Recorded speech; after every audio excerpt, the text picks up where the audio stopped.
Berdasarkan data dari pihak RSUD Gandus Palembang, terjadi tren peningkatan kasus demam berdarah pada triwulan pertama tahun 2024 ini.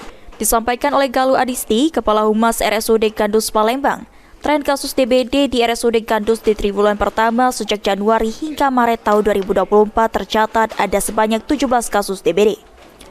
Angka tersebut mengalami peningkatan yang cukup signifikan jika dibandingkan triwulan pertama tahun 2023 yang hanya tercatat 8 kasus DBD di RSUD Gandus Palembang.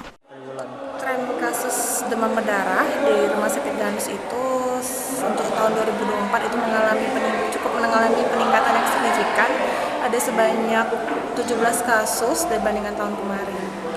Oke, untuk yang triwulan pertama ini paling banyak di bulan berapa? Triwulan pertama ini paling banyak di bulan Februari dan Maret. Yang cukup meningkat, yang lumayan. Galuh mengimbau kepada masyarakat untuk selalu menjaga pola hidup bersih dan sehat dengan selalu membersihkan genangan air yang berpotensi terjadinya perkembangbiakan nyamuk. Eki Saputra, PAL TV.